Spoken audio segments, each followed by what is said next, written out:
Minister of the Federal Capital Territory, Wike, has approved and imposed a 5 million naira payable within 5 million naira fine, I beg your pardon, payable within 30 days for allottees and land title holders who have contravened the Land Use Act in the Federal Capital Territory. Wike gave the approval after receiving the report of the committee set up to address the abuse of the Land Use Act in the FCT in his office on Tuesday. I'm aware that certain areas are designated for residential, certain areas are designated for commercial. But just like you mentioned, people believing that they can do anything without any approval from government. So I've changed residential to commercial. So I've changed commercial to residential. So I've changed to all kinds of big uses. And if you don't sanction them, it will continue to be so.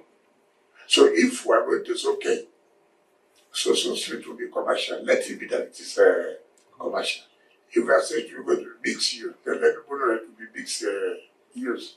So people should keep from here that you can't continue, it can't be business as usual.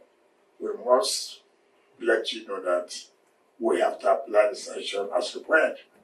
And anybody who does not comply, we have no choice but to revoke the title and withdraw it, and then we will be able to in a position to decide on what to do with it.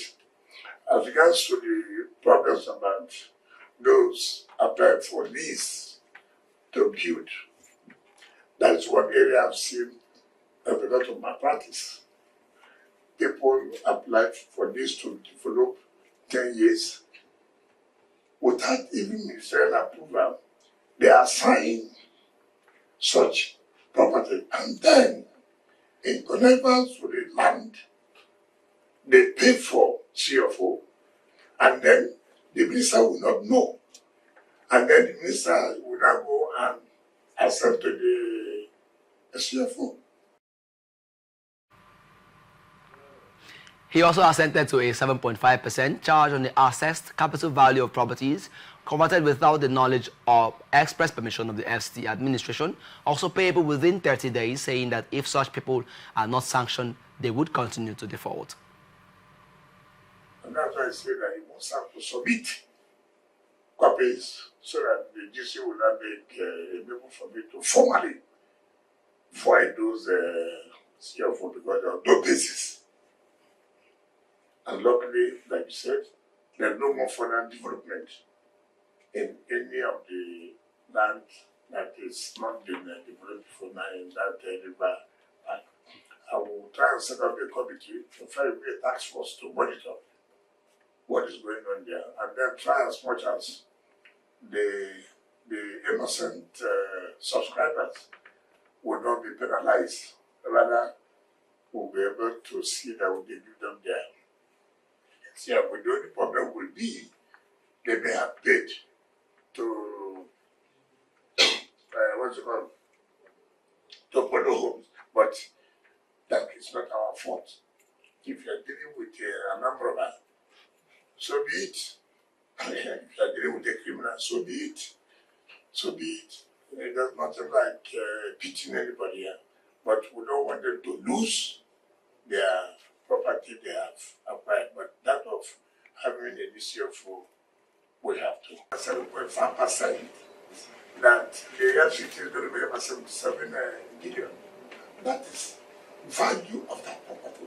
But what about having violated? That's what we call contravention charge, and now charge for conversion. So how can you tell me that? Yes, it's not here. You have to include it. I'm not going to leave anybody to go free. We are looking for money to carry on a project. If you fall into a trap, it's your business. Or if you want us to take back our title. But we are not interested in taking back title. We are trying to raise everybody for the FCT. But if you don't want to take back our title, we'll sell it. We'll still raise money. So that is where we are. So, Speaking earlier, the chairman of the Land Use and Purposes Clause Committee, Mukhtar Galadima, said the committee found that many properties in some areas have been converted from their original purposes, and the committee has recommended that allottees and title holders of land and properties affected by the land use change and conversion pay within 30 days from the date of conveyance of approval. In view of the stipulated timeline, the committee adopted a phased approach to identifying and reviewing the land uses with a view to making appropriate recommendations to FCT administration. The following streets, which are hereby presented as Batch 1, were considered as pilot locations for the said land use review. These include Ghana Street, Maitama, Usuma Street, Maitama, Yakubu Gawan Crescent, Asokoro, Aminu Kanu Crescent, Wusetu, Ademola Adetukombo Crescent, Wusetu, Ladweki Akintola Boulevard, Garkitu District, Gimbia Street, Garkitu District, Onitsha Street, Garkitu, Ogomosho Street, Garkiwan, Lafia Close, Garkiwan, Yola Street, Garkiwan, Abriva Close, Garkiwan, Ambata Street, Garkiwan, Ringim Close in Garkiwan, as well as Ilorin Street. Methodology.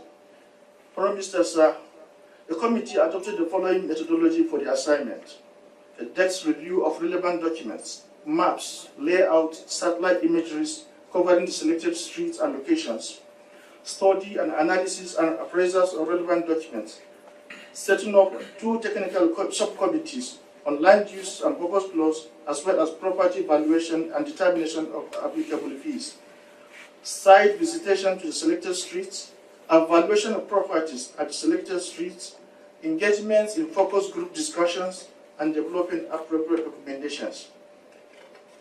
Findings.